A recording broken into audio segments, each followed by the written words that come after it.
ये आज नए साल का पहला स्टडी है हमारा। तो पिछले साल अभी कुछ ही दिन हुए पिछले साल होते हुए, पिछले साल को हमने उद्धार का आश्वासन के ऊपर अध्ययन किए थे। तो आज हम उसी के अध्याय 2 के ऊपर हम नजर देंगे।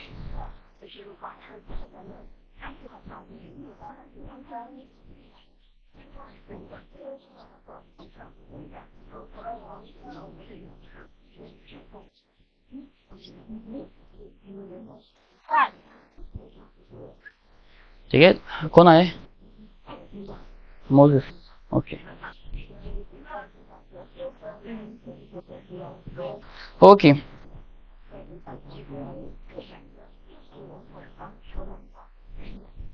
उद्धार का आश्वासन।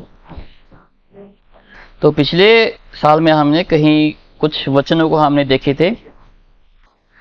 तो उद्धार का आश्वासन को लेकर ये हमें जानने की आवश्यकता है कि जो हमारा उद्धार है, हम जानते हैं कि हम सभी लोग उद्धार जो है अनुग्रह और विश्वास करने के द्वारा हम प्राप्त किए हैं। ना कोई कर्म हमने किए हैं, ना कोई हमने ऑफरिंग दिए हैं परमेश्वर को, ना हमने कुछ अच्छे कर्म किए, लेकिन अनुग्रह हमने कैसे प्राप्त करी? जब हमने यीशु मसीह के अनुग्रह को हमने पाया। ठीक है, इसके लिए हमने कुछ भी नहीं किया। अनुग्रह यानी कि क्या होता है? जिसके हम लायक नहीं होते हैं। ठीक है, जिसके हम लायक नहीं होते हैं वो परमेश्वर हमें प्रदान करता है। वो क्या है? अनुग्रह है, जिसके हम कोई भी लायक नहीं है। हम सभी लोग नरक के लायक हैं, लेकिन परमेश्वर ने क्या चाहा कि मैं अपने सृष्टि को मैं नष्ट नहीं होने दूंगा, जिसके चलते परमेश्वर ने अपना अनुग्रह को जो है हम मनुष्य जाति के ऊपर दिया। ये जो अनुग्रह है, ये जो उद्धार है, ये उद्धार हर एक मनुष्य जाति के लिए क्या है? उपलब्ध है। यानी कि कोई भी विश्वास कर सकता है, कौन सी भी एज में हो।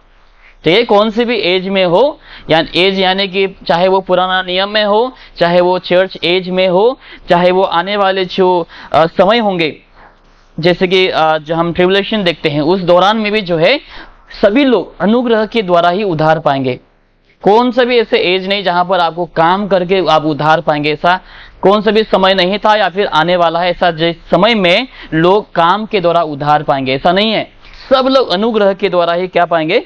उद्धार को पाएंगे। क्योंकि कोई भी इंसान, चाहे वो पुराने नियम के समय के लोग हो, नया नियम के समय के लोग हो, या फिर आने वाले ट्रिब्यूलेशन के लोग हो, चाहे उन लोग जो भी काम करे, उन लोग उद्धार नहीं पा सकते। बहुत सारे लोग ऐसे प्रचार भी करते हैं कि पुराने नियम में लोगों को जो है लोगों को काम करना होता था, तब जाकर के उन लोग उद्धार पाते थे। ऐसा नहीं, ये सब क्या है? बिल्कुल गलत है। जब हम जेम्स में भी जब हम अध्ययन करते हैं उसके बारे में हम खुलासा कर सकते हैं, और रोमन्स में भी जब हम उसका अध्ययन करते हैं उसके बारे में हम जान सकते हैं कि उद्धार जो है वो कर्म के द्वारा नहीं।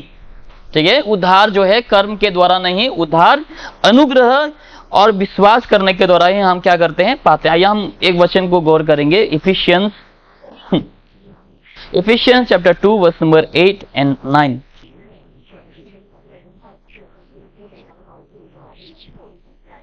Ephesians chapter 2 verse 8 and 9। For by grace are you saved, not of yourself, it is the gift of God, not of works, lest any man should boast। Okay, तो ये साफ साफ क्लियर लिखा है। अगर हम यही वचन को अगर हम पुराने नियम में भी देखेंगे, यही वचन को हम पुराने नियम में भी पाएंगे।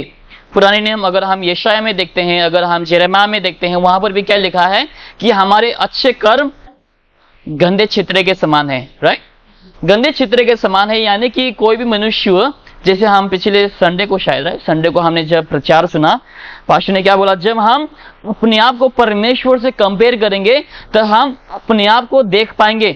ठीक है नहीं, कि मैं कितना महान हूं या फिर मैं कितना पापी हूं। मैं खुद को उस समय देख पाऊंगा जब मैं प्रभु के साथ अपने आप को कंपेयर करूंगा। अगर मैं अपने आप को जोशुआ के साथ कंपेयर करूंगा, शायद जोशुआ कुछ चीजों में मेरे से ज्यादा अच्छे हैं, और कुछ काफी सारे चीजों में शायद मैं जोशुआ से अच्छा हूं।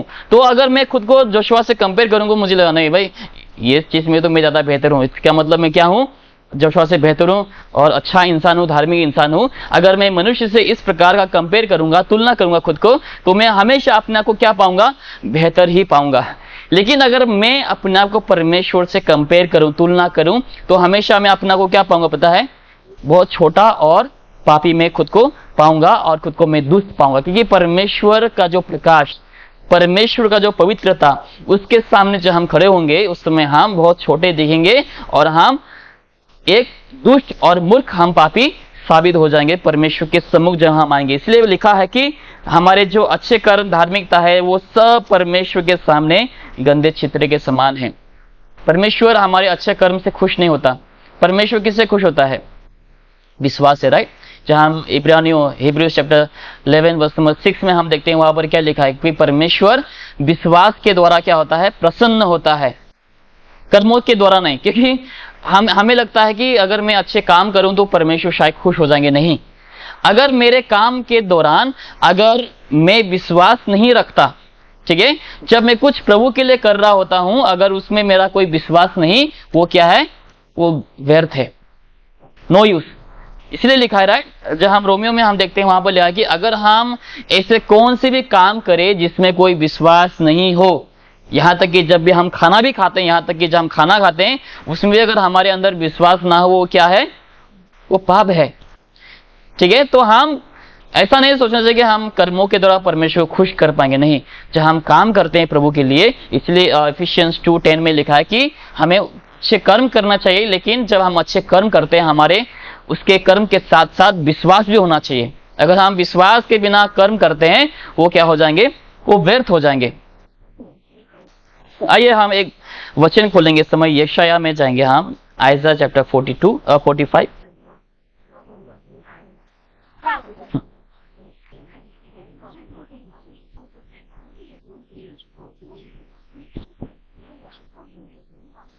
आइज़ाया चैप्टर 45 वर्स नंबर 22 में हम देखेंगे इस समय। Look unto me and be ye saved, all the ends of the earth, for I am God, and there is none. Okay, तो अभी हम उद्धार का आश्वासन के बारे में हम जैसे अध्ययन कर रहे हैं। जैसे मैंने कहा कि ऐसे अलग अलग समय का अलग अलग लोग हैं और अलग अलग प्रकार के नियम भी हैं। बहुत से लोगों को लगता है कि पुराने नियम में जो है, ओल्ड टेस्टामेंट में, लोगों को लगता है कि विश्वास करके जो क्या बोलते इसको, व्यवस्था, ठीक है, लोगों को लगता है कि व्यवस्था पालन के द्वारा ही जो पुराने नियम के जो संत हैं, विश्वासी है, वे उद्धार पाते थे। ऐसा कहीं भी नहीं लिखा है। अगर हम इसके बारे में, अगर हम व्यवस्था के बारे में अध्ययन करते हैं, पुराने नियम में लोगों को क्यों दिया गया था? ताकि लोग जो है परमेश्वर से दूर ना जा सके, ताकि लोग जो है परमेश्वर में बने रहे, ताकि लोग जो है पाप ना करे। ठीक है, क्योंकि परमेश्वर ने क्या कहा कि मैं जलन रखने वाला परमेश्वर हूं। परमेश्वर ने इजराइल लोगों को चुना है, तो परमेश्वर नहीं चाहता कि इजराइल के जो लोग हैं वो परमेश्वर यहोवा को छोड़कर दूसरे अन्य देवताओं की पूजा करें। जिसके चलते परमेश्वर ने क्या दिया? एक कानून को दिया, एक लॉ को दिया, व्यवस्था को दिया, ताकि इस व्यवस्था के अंदर लोग रहें। जब लोग इस व्यवस्था के अधीन रहेंगे, यानी कि व्यवस्था का पालन करेंगे, तो लोग जो है परमेश्वर की ब्लेसिंग्स को हमेशा हमेशा क्या कर पाएंगे? एंजॉय कर पाएंगे। ठीक है, अगर इजराइल के लोगों ने व्यवस्था का उल्लंघन करने के लिए कोशिश किया, उसके लिए बाइबल में लिखा है कि उन लोगों को क्या मिलेंगे? दंड मिलेंगे। ठीक है, व्यवस्था का अगर उल्लंघन करते हैं, उन लोगों को क्या मिलेंगे? दंड मिलेंगे। लेकिन ऐसा नहीं कि उन लोग व्यवस्था का पालन करने से उद्धार पाएंगे, ऐसा कहीं भी नहीं लिखा है। ठीक है, ऐसा हम कहीं भी अध्ययन नहीं करते। लेकिन हालांकि बहुत से ऐसे लोग जो है प्रचार करते हैं कि पुराने नियम में जो है काम आपको रखना है, आपको फेथ, ठीक है, प्लस काम। बहुत से लोग अब्राहम का उदाहरण लेते हैं, बहुत से जेम्स में जो लिखी हुई बातें हैं उसको उन लोग आपके सामने रखेंगे और बोलेंगे देखो काम हमें करना होता था, जिसके चलते लोग उद्धार पाएंगे। नहीं, ये जो उन लोग, जैसे अगर हम अब्राहम के बारे में भी अगर हम देखते हैं, अब्राहम ने क्या किया? अपने एक पुत्र को, एक लौता पुत्र को क्या किया? सैक्रिफाइस किया ना।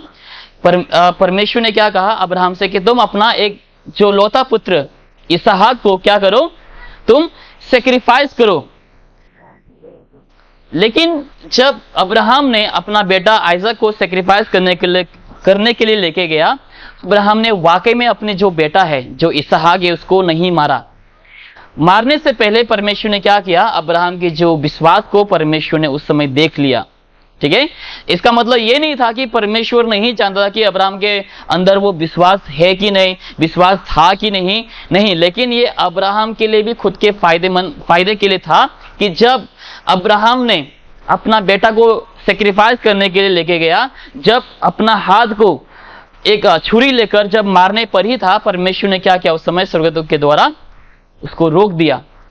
ठीक है, और उस समय अब्राहम ने जान पाया कि परमेश्वर कितना दयालु है, परमेश्वर कितना महान है, कि परमेश्वर ने जो है उनकी सेक्रीफाइस को क्या किया, उसी वक्त एक्सेप्ट कर लिया। राइट, एक्सेप्ट कर लिया। तो परमेश्वर ने क्या किया, उनकी विश्वास को देखा, उनके कर्म को नहीं देखा। परमेश्वर अगर उनके कर्म को देखता तो पहले वो परमेश्वर देखूंगा पहले कि ये मारेगा कि नहीं मारेगा। अगर ये मारेगा तो ही मैं इनकी जो सेक्रीफाइस है, इनकी जो वर्शिप है, उसको मैं तभी क्या करूंगा, एक्सेप्ट करूंगा। ऐसा हो जाता फिर तो काम अब्राहम को करना ही पड़ता फिर। ठीक है, अगर अब्राहम काम के द्वारा उद्धार पाते, या फिर अब्राहम काम के द्वारा अगर उसको विश्वास योग्य ठहरते, तो अब्राहम को जो है अपने बेटा को मारना ही पड़ता। लेकिन ऐसा नहीं हुआ। परमेश्वर ने क्या देखा, अब्राहम का विश्वास को देखा। राइट, काम को नहीं देखा। परमेश्वर ने अब्राहम का क्या देखा, विश्वास को देखा। अगर परमेश्वर अगर ऐसा होता कि काम के द्वारा उद्धार पाते, तो अब्राहम को जो है अपना बेटा को मारना ही पड़ता, चाहे जो भी हो। और परमेश्वर इसके लिए रोकता भी नहीं, हम नहीं तुम मारो, क्योंकि काम के द्वारा ही तुम्हें जो है अपना विश्वास को प्रूफ करना होगा कि तुम विश्वासी हो या फिर नहीं। लेकिन ऐसा नहीं, परमेश्वर ने अब्राहम का जो है विश्वास को देखा, विश्वास के द्वारा। ओके, इसके लिए मैं एक उदाहरण देना चाहूंगा। देखो, जो ग्रेस है, ठीक है, जो अनुग्रह, बहुत से लोगों को लगता है कि जो ग्रेस है केवल चर्च के समय में आया है। ठीक है, बहुत से लोगों को लगता है कि जो अनुग्रह है केवल चर्च के समय आया है, ओल्ड टेस्टामेंट में अनुग्रह का समय नहीं था, या फिर आने वाले समय में जो है ग्रेस मौजूद नहीं रहेंगे। नहीं, अनुग्रह जो है हमेशा से ही था, आदि से ही उपलब्ध था। परमेश्वर ने आदि से ही जो है मनुष्य जाति के ऊपर अपने अनुग्रह को क्या किया, प्रकट किया। आइए हम एक वचन अभी हमने देखे, right, look unto me and be saved. Okay, आइए हम एक वचन खोलेंगे, नंबर्स में, हम गिनती में खोलेंगे, numbers chapter 21।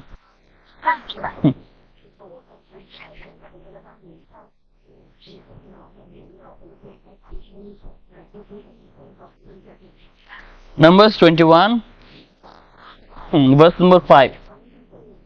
Then the people spake against God and against Moses. Wherefore had they brought us out of Egypt to die in the desert, for there is no bread, neither is there any water, and our soul loatheth this light bread. Okay, तो यहाँ पर देखो, ये कहानी तो शायद आप जानते रहेंगे।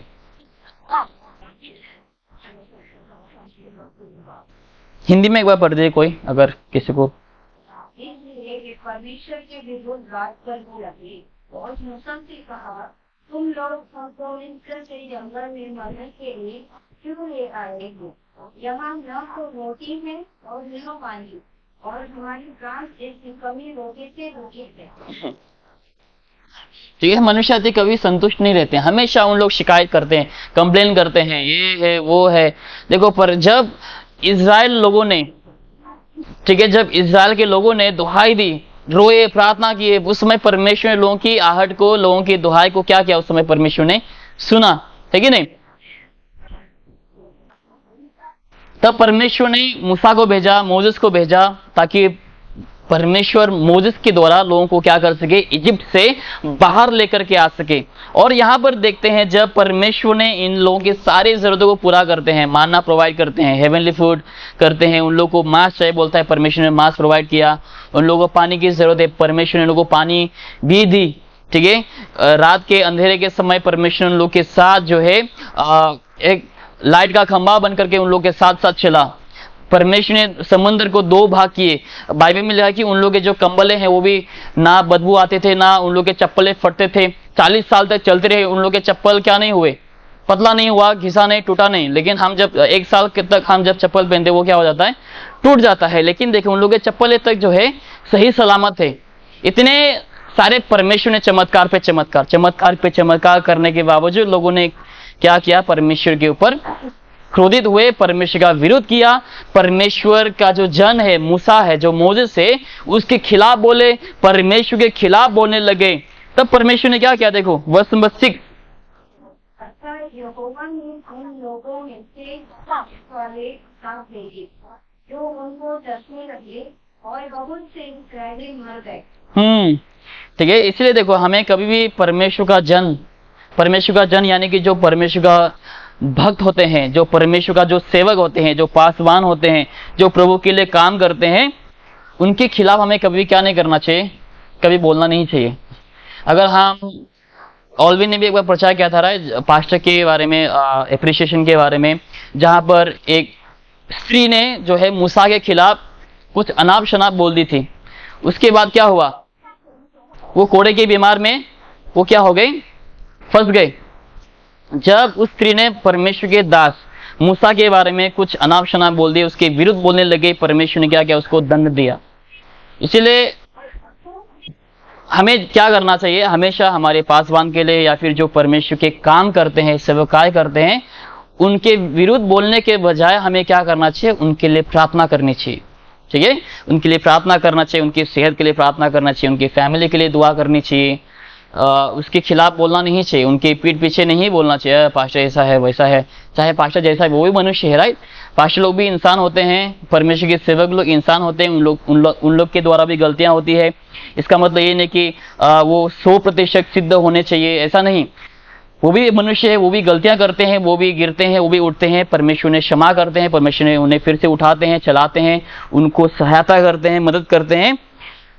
तो हमारे काम क्या होना चाहिए कि हम प्रभु का जो सेवक है उनके लिए हमें दुआ करनी चाहिए, उनके विरुद्ध हमें कभी भी नहीं बोलना चाहिए। देखो यहाँ पर जब लोगों ने, इस्राएल के लोगों ने परमेश्वर का विरुद्ध और मूसा के विरुद्ध जब बोलने लगे, परमेश्वर ने क्या भेजा, सांप को भेजा। ठीक है, सांप को भेजा। उस समय ऐसा नहीं था कि लोग सांप को पकड़ के खा सके, नहीं। यहाँ पर क्या लिखा है, काफी हिंदी में क्या लिखा है सिस्टर, वर्ष नंबर 6 में, अतः यहोवा ने उन लोगों में तेज विष वाले सांप भेजे जो उनको डसने लगे और बहुत से इस्राएली मर गए। तेज विष वाले सांप, राइट। ऐसा नहीं कि हम पकड़ के खा ले, चलो हम खा लेते हैं, ऐसा नहीं। वहां पर शायद काफी मात्रा में, काफी संख्या में, क्योंकि इस्राएल के लोग काफी सारे थे, जिसके चलते काफी सारे मात्राओं में जो है सांप वहां पर आ गए, जिसके चलते लोग बच नहीं सका। और सांप ने क्या किया, उस समय बहुत सारे इस्राएलियों को डस दिए, जिसके चलते बहुत सारे इस्राएली क्या हो गए, उस समय मर गए। ठीक है, परमेश्वर के विरुद्ध कभी, परमेश्वर के जन के विरुद्ध कभी क्या नहीं बोलने चाहिए, हमें कुछ आवाज या फिर उनके खिलाफ पीठ पीछे बात नहीं करना चाहिए, पास्टर ऐसा है वैसा है। वो जैसा भी हो, हमें उनके लिए बस दुआ करनी चाहिए। अगर वो कुछ गलत करते हैं, कोई भी परमेश्वर का जन दास, तो वो परमेश्वर का है, वो परमेश्वर खुद देख लेंगे। लेकिन हमारा काम क्या है, परमेश्वर से दुआ करना, उनके भलाई के लिए, उनकी सेहत के लिए, उनकी फैमिली के लिए, उनकी जरूरतों के लिए, ताकि परमेश्वर हमेशा उन्हें ब्लेस करे। Okay, verse number 7।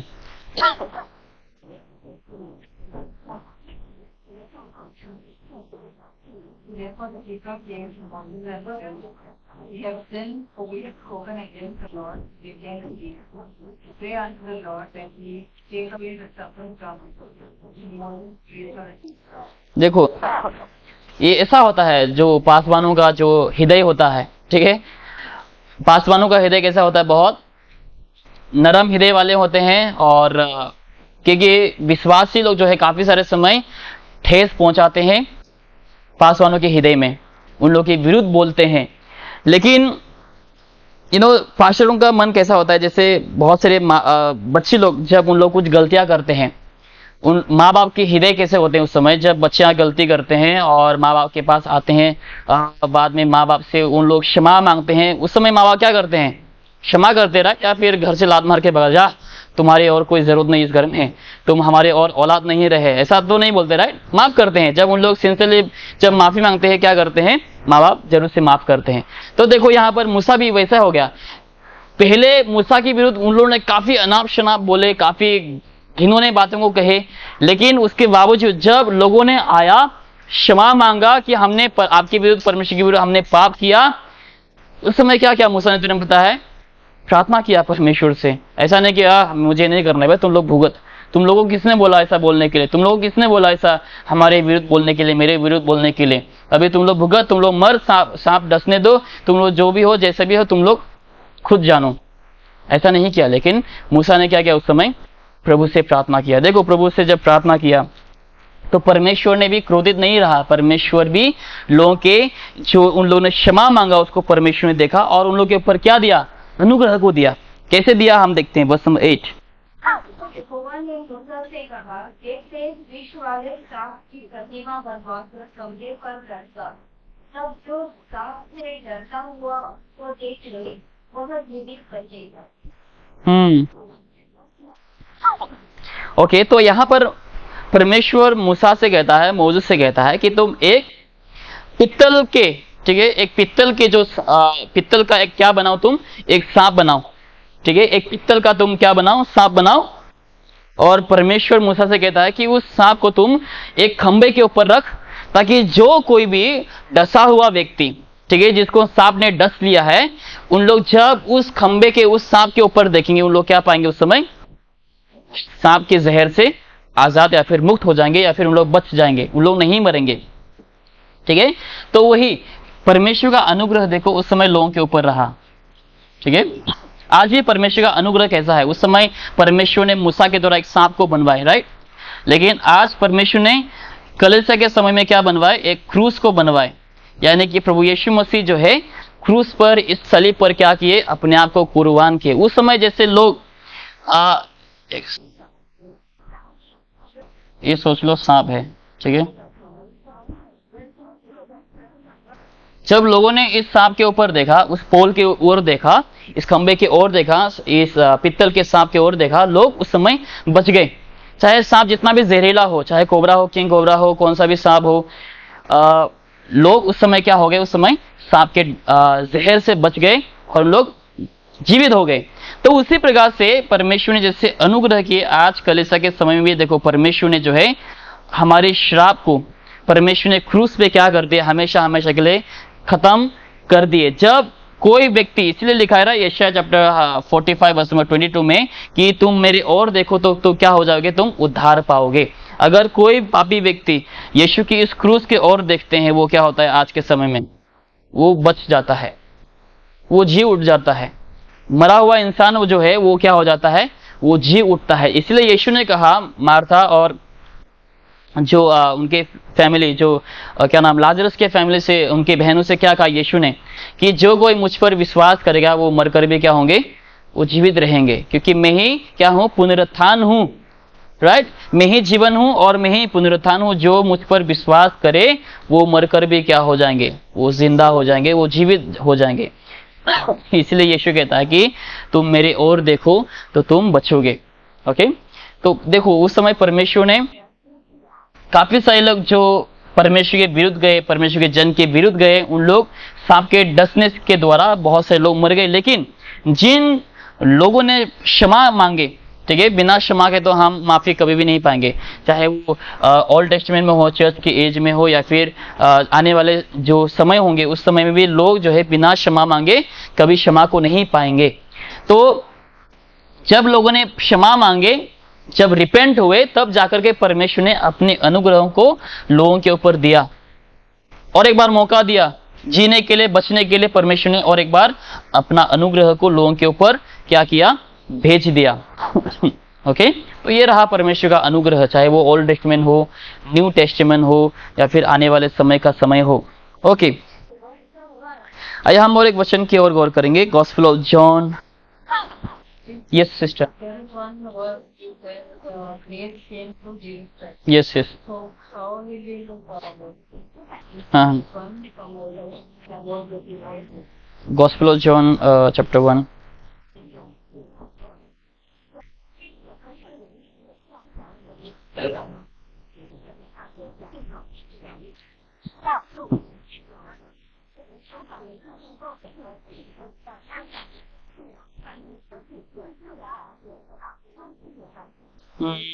कहाँ है वो वचन किसी को? 17।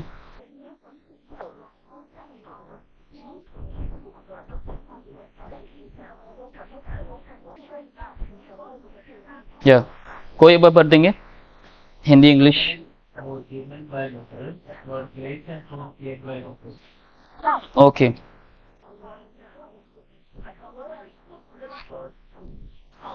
या okay.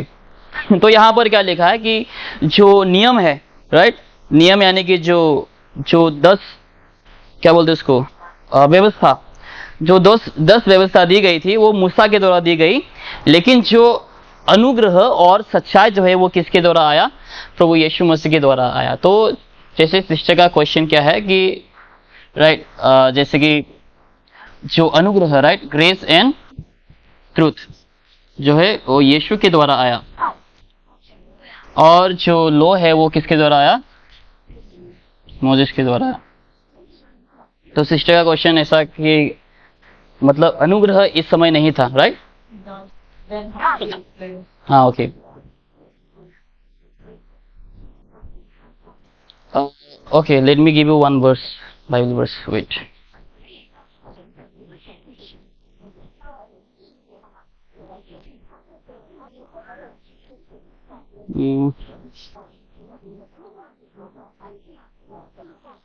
Gospel of John, chapter 1, chapter 5, I think. Matthew chapter 5. Matthew chapter 5.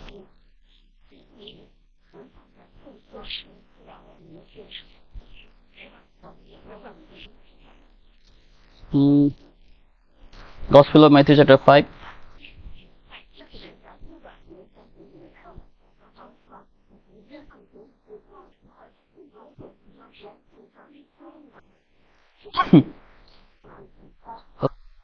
One minute.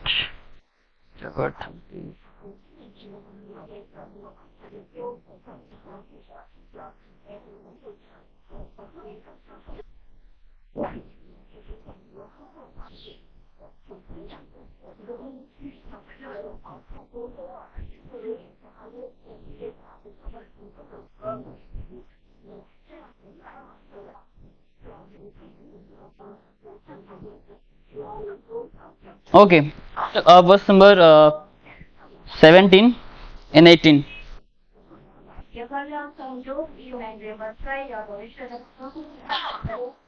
को लोप करने आया हूँ, लोप करने नहीं परंतु पूरा करने आया हूँ, क्योंकि मैं तुमसे सच सच कह रहा हूँ कि जब तक आकाश का पानी कम न जाए तब तक व्यवस्था से एकमात्र या एक बिंदु भी बिना पूरा हुए नहीं रहता। ओके, तो यहाँ पर जैसे कि मैंने कहा कि जब हम व्यवस्था के बारे में जब हम गौर करते हैं, ठीक है, जब अभी ध्यान से सुनना, व्यवस्था जो है वो हमें ये सबसे पहले मूल विषय को हमें समझना है कि व्यवस्था आखिर क्या है और व्यवस्था किस लोगों के लिए दिया गया है वो भी हमें समझना है। ओके, व्यवस्था अगर हम बाइबल में अध्ययन करते हैं, अगर हम एक्सोडस में अगर हम देखते हैं, निर्गमन में अगर हम देखते हैं, वहां पर लिखा गया है कि साफ साफ तौर पे व्यवस्था जो है वो केवल किसके लिए? इज़राइल लोगों के लिए दिया गया है, केवल इज़राइल लोगों के लिए ही दिया गया है। ठीक है, तो जैसे बहुत सारे लोगों की जो सोच है, अगर हम आजकल के भी समय में अगर हम देखते हैं, बहुत से लोगों की जो सोच है वो क्या है कि हम सब लोग व्यवस्था में बंधे हुए हैं। आइए मैं वचन को खोल के दिखाना चाहूंगा आपको। गलतियंस में आप खोले मेरे साथ।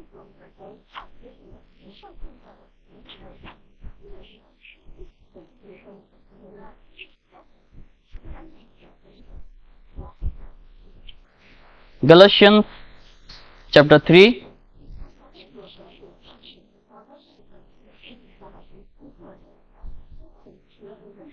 वचन 11 में देखिए। That no man is justified by the law side of God. It is evident for the just shall live by okay, तो देखो कौन सी भी एज में परमेश्वर यहाँ पर क्या कहना चाह रहा है, ठीक है, जो अनुग्रह है कि अनुग्रह सच्चाई जो है किसके द्वारा आया, प्रभु यीशु मसीह के द्वारा आया। क्योंकि अनुग्रह को जो है व्यवस्था को जो है इसका पालन करने के लिए कोई भी इंसान क्या नहीं है, काबिल नहीं है, ठीक है, इसको आप ध्यान से समझना। ये जो व्यवस्था का पालन है कोई भी इसका पालन करने के लिए क्या नहीं है, काबिल नहीं है। इसलिए यीशु मसीह ने कहा कि मैं व्यवस्था का उल्लंघन करने नहीं या फिर जो प्रॉफिट है उन लोगों का उल्लंघन करने के लिए नहीं आया हूं, लेकिन उसका क्या करने के लिए आया हूं, पूरा करने के लिए, फुलफिल करने के लिए आया हूं। तो जैसे मैंने कहा कि कोई भी मनुष्य जाति इस व्यवस्था का पालन करने के लिए लायक नहीं है, जिसके चलते प्रभु यीशु मसीह ने क्या लेकर के आया, अनुग्रह और सच्चाई को प्रभु यीशु मसीह लेकर के आए हैं। जैसे बहुत से लोगों ने माना, जैसे यहाँ पर हम देखते हैं कि कोई भी मनुष्य यहाँ तक ये नया नियम में भी, ठीक है, गलतियन चर्च में भी जो है, और ऐसे बहुत से कलीसिया में जो है गलत शिक्षाएं फैल रही थी, जहां पर सिखाया जाता था, यहाँ तक ये पतरस, ठीक है, पीटर, अपोस्टल पीटर, पौलुस जो है, प्रेरित पौल जो है, वो क्या प्रचार कर रहे थे, वो क्या सिखा रहे थे कि हम जो उद्धार है वो केवल अनुग्रह के द्वारा हम प्राप्त करते हैं। लेकिन पतरस क्या सिखा रहे थे, नहीं नहीं, हमें अनुग्रह विश्वास भी करना होता है और हमें व्यवस्था का पालन भी करना होगा। देखो जो गलत शिक्षाएं हैं, प्रेरित पीटर ने भी जो है उसने भी गलती करी, उसको भी लगा कि जो उद्धार है वो अनुग्रह के द्वारा और व्यवस्था पालन करने के द्वारा हम प्राप्त करते हैं। यहां तक कि देखो प्रेरित पतरस ने भी जो है गलती करी। आजकल के कलीसिया में भी गलती हो रहे हैं, और तब के कलीसिया में जो है लोग समझ नहीं पा रहे थे इसके कॉन्सेप्ट को, व्यवस्था के कॉन्सेप्ट को, ठीक है, अनुग्रह के कॉन्सेप्ट को लोग नहीं समझ पा रहे थे। इसलिए देखो पौलुस यहाँ पर साफ साफ तौर से लिखता है, और एक वचन मैं आपको दिखाना चाहूंगा गलतियंस में ही,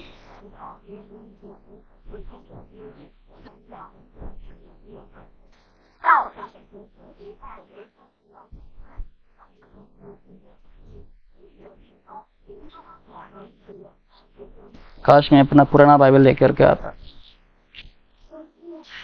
ओके 11 देख लिया राइट हमने, ओके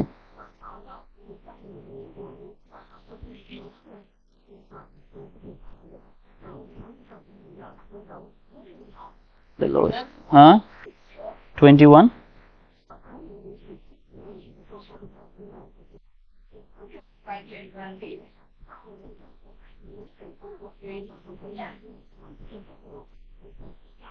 ओके, वर्स नंबर 23 में देखेंगे।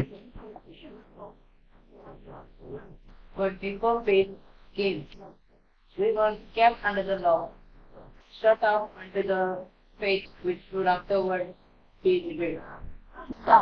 Okay, verse number 24। Wherefore the law was the schoolmaster to bring us unto Christ, that we might be justified by faith. Okay, और एक वचन देखेंगे, वर्स नंबर 10 में देखेंगे, वर्स नंबर 10, 3 का 10, यस। इसलिए जितने लोग व्यवस्था के कामों पर भरोसा रखते हैं वे सब अधीन है, क्योंकि लिखा है जो कोई व्यवस्था की पुस्तक में लिखी हुई सब बातों के करने में स्थिर नहीं रहेगा वह शापित है। ओके, तो जैसे मैंने कहा कि जो ये व्यवस्था है इस्राएल के लोगों को अभी साफ साफ थोड़ी सा समझना, ठीक है, जो ये व्यवस्था है इस्राएल लोगों के लिए दिया गया ताकि उन लोग क्लीन रहे, साफ रहे, पाप से दूर रहे, परमेश्वर की ब्लेसिंग्स को उन लोग एंजॉय करते रहे।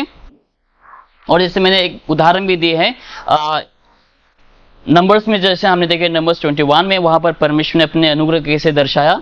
और क्योंकि बहुत से लोगों को लगता है कि जो उद्धार है, जो साल्वेशन है बाय लॉ, ठीक है, और विश्वास करने के द्वारा, फेथ के द्वारा और लॉ के द्वारा, जिसके चलते प्रभु यीशु मसीह ने क्या किया, उन लोग की जो गलत सोच है, ठीक है, जो लोग विश्वास करते थे कि व्यवस्था पालन करने के द्वारा उद्धार पाएंगे, जिसके चलते हम यहाँ पर क्या देखते हैं, प्रभु यीशु मसीह लॉ को उल्लंघन करने के लिए नहीं, आज्ञा का उल्लंघन करने के लिए नहीं, लेकिन उसका फुलफिलमेंट करने के लिए आया, जिसके चलते परमेश्वर ने क्या लेके अपने साथ अनुग्रह यानी कि अभी जो है हम लॉ के अधीन में नहीं है, ठीक है, अभी कोई भी जो मनुष्य आती है वो अनुग्रह व्यवस्था के अधीन नहीं, लेकिन अभी अनुग्रह के अधीन में है। इसीलिए यीशु मसीह ने कहा कि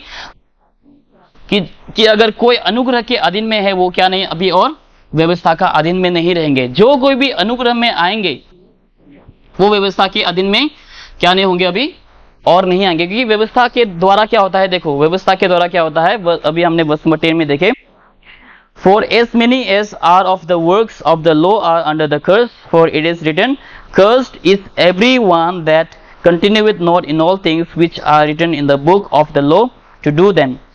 ठीक है, क्योंकि व्यवस्था के पालन के द्वारा कोई भी मनुष्य जाति का उद्धार नहीं होता, जिसके चलते प्रभु यीशु मसीह ने क्या लेकर के आया, मनुष्य जाति के बीच में अनुग्रह को लाया, जिसको हम कोई भी खरीद नहीं सकते, जिसको हम कोई भी अर्न नहीं कर सकते। यीशु मसीह ने क्या किया, फ्रीली सबको इस अनुग्रह को दिया। ठीक है, इस अनुग्रह को दिया।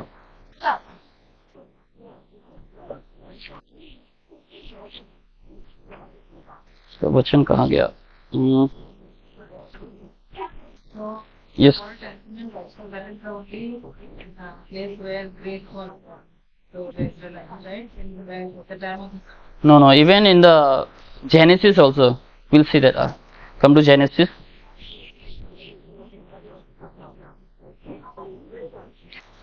ऐसा नहीं कि स्पष्ट तरीके से लिखा कि देखो देखो यहाँ पर परमेश्वर अनुग्रह को ग्रेस शब्द को इस्तेमाल करके दिखा रहे, नहीं, परमेश्वर यहाँ पर अपने काम के जरिए जो है अपना अनुग्रह को हर एज में दिखा रहे हैं। देखो, जब आदम और हवा ने जब पाप किया, ठीक है, आदम और हवा पाप करने के बाद उन लोग परमेश्वर की माफी के लायक तो है नहीं, और परमेश्वर का अनुग्रह को पाने का उन लोग लायक भी नहीं थे। लेकिन परमेश्वर ने क्या किया, उन लोगों के ऊपर क्या किया, अनुग्रह के। जेनेसिस चैप्टर 3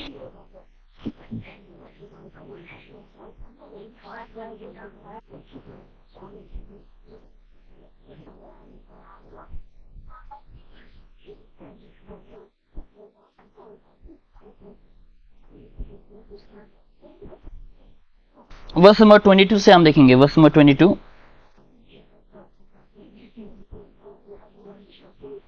यहाँ पर परमेश्वर ने अपना अनुग्रह कैसे दिखाया, इसको हम देखेंगे। So the Lord God sent him forth from Garden of Eden to till the ground from whence he was taken. So he drove out the man, and he placed at the east of the Garden of Eden cherubim and a flame sword, which saw every way to keep the way of the tree of life. Okay, verse number 21 में देखेंगे। Verse number 21, Unto Adam also and to his wife did the Lord God make coat of skin and clothed them. Okay, ठीक है, तो ये परमेश्वर का अनुग्रह को भी हम यहाँ पर कार्य के द्वारा दर्शाते हुए हम देख सकते हैं। कैसे? सबसे पहले तो परमेश्वर ने क्या किए, जैसे उन लोग नंगे थे, राइट, बिना वस्त्र के उन लोग थे, उन लोगों को ना शर्म थी ना कुछ, लेकिन जब उन लोगों ने फल खाए उन लोगों को क्या आने लगे, उन लोगों को उसी समय बुद्धि ज्ञान आने लगे, समझ आने लगे, और शर्म भी उसी वक्त उन लोगों के जीवन में आ गए, जिसके चलते उन लोग झाड़ों के पीछे परमेश्वर से छिप गए। तो परमेश्वर ने क्या किया, उन लोग के लिए एक जानवर को मार डाला, और जो जानवर का जो स्किन होता है उसको परमेश्वर ने क्या किया, उन लोग को पहना दिए।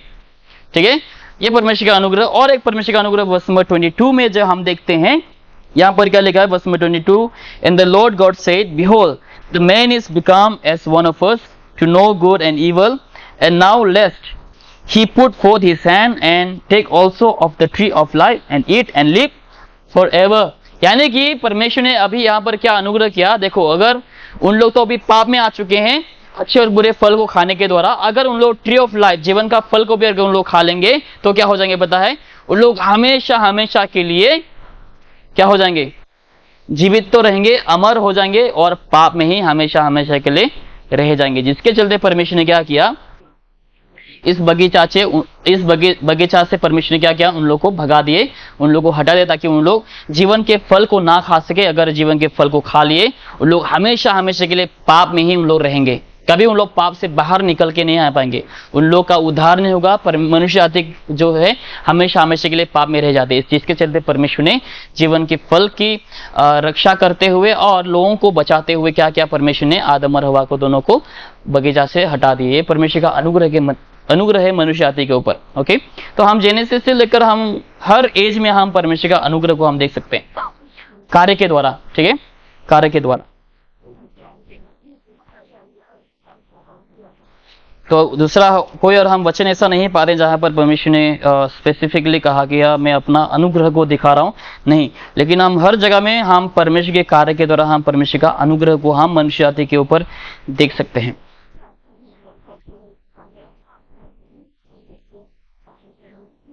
ओके, लास्ट वचन हम देखेंगे शायद से,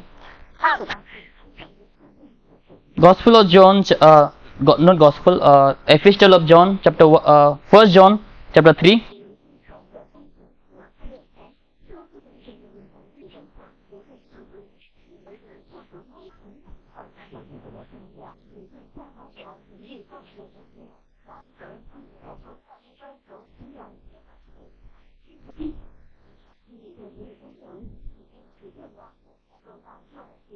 वर्स नंबर 14 में देखेंगे। हम जानते हैं कि हम मृत्यु से पार होकर जीवन में पहुंचे हैं, क्योंकि हम भाइयों से प्रेम रखते हैं। जो प्रेम में की रखता वह मृत्यु की रक्षा में रहेगा। ठीक है। जब हम ये जानेंगे उद्धार का आश्वासन, यानी कि चाहे कौन से भी समय में हो, चाहे कौन से भी परिस्थिति में हो, चाहे लोग जो भी पाप करे, परमेश्वर का उद्धार मनुष्य जाति के लिए हर समय हर एक वक्त क्या है, उपलब्ध है। जो हम इस सोच को, इस सच्चाई को जो हम समझेंगे, तो इसके द्वारा हमारे जीवन में क्या आनी चाहिए वो भी हमें सोचना है। जैसे हम देखेंगे कि परमेश्वर ने अनुग्रह कैसे इस्राएल के लोगों के ऊपर किया। ठीक है, जैसे अभी ग्रेस जो है, अनुग्रह जो है यीशु मसीह के द्वारा आया, यानी कि हम अभी जो है व्यवस्था के अधीन है, जहां पर जो लोग व्यवस्था के अधीन में थे उन लोग डायरेक्ट स्वर्ग नहीं जा पा रहे थे, लेकिन यीशु मसीह ने इसलिए अनुग्रह को लेकर के आया ताकि हम यीशु मसीह के द्वारा डायरेक्ट हम किसके पास जा सके, पिता के पास जाके। क्योंकि उससे पहले यीशु मसीह नहीं आने से पहले सब लोग स्वर्ग में नहीं थे, लेकिन हर कोई अब्राहम बोझम में थे, यानी कि अब्राहम, उसको हिंदी में क्या कहते हैं,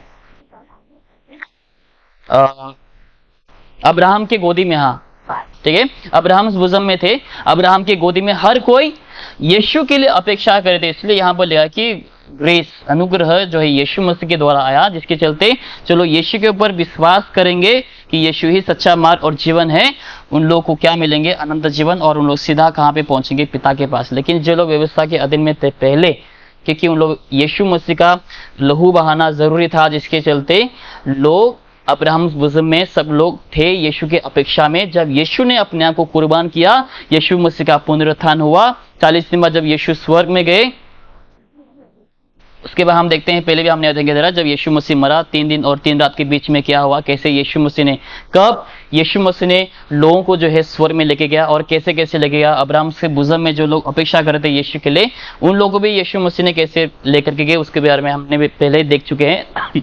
ओके, तो जब हम ये समझ पाएंगे कि उद्धार का आश्वासन, ठीक है, इसके द्वारा हमारे जीवन में क्या बदलाव होना चाहिए वो भी हमें समझना चाहिए। क्योंकि मैंने उद्धार पाया, मैं पापी था, मैं लायक नहीं था, ऐसे परिस्थिति में यीशु मसीह ने मुझे बचाया जिसके लायक में नहीं था। तो अभी इसके द्वारा मेरे जीवन में क्या स्वभाव आनी चाहिए वो भी हमें देखना चाहिए। देखो यहाँ पर क्या लिखा है, और एक बार हम पढ़ते हैं इसको, वर्ष नंबर 14।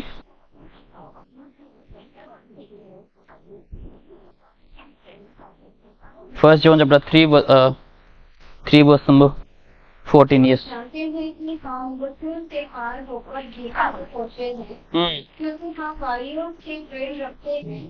जो प्रेम नहीं रखते वह मृत्यु की रक्षा में रहता है। ओके, तो हम जो है मृत्यु की उस सीमा को हमने पार कर चुके, यानी कि हम मृत्यु में जा रहे थे, मृत्यु की ओर जा रहे थे, लेकिन यीशु मसीह ने अपने सेक्रीफाइस के द्वारा हमें उस मृत्यु से क्या कर दिए, प्रभु यीशु मसीह ने हटा दिए। अभी हमारा जो, जब बाइबल में लिखा है हिब्रू चैप्टर 13 वर्स नंबर 1 में क्या लिखा है, let your brotherly love continue, right. भाई का जो प्रेम है वो क्या होना चाहिए, हमारा कंटिन्यू होना चाहिए। यानी कि अभी जो मैंने उद्धार पाया, उसके द्वारा मेरे अंदर जीवन में कैसा चरित्र आना चाहिए कि मैं जो है मेरा जो प्रेम को, जैसे अभी हम पास्टर ने हमें सिखा रहा है, जो अगर मैंने उद्धार पाया, मुझे क्या करना चाहिए, मेरे भाई बहनों से प्यार करना चाहिए। अगर मैं अपने भाई बहनों से प्यार नहीं करूंगा तो मैं बाकी अविश्वासी से भी मैं प्यार नहीं कर पाऊंगा, जिसके चलते मैं गॉस्पेल प्रचार करूं।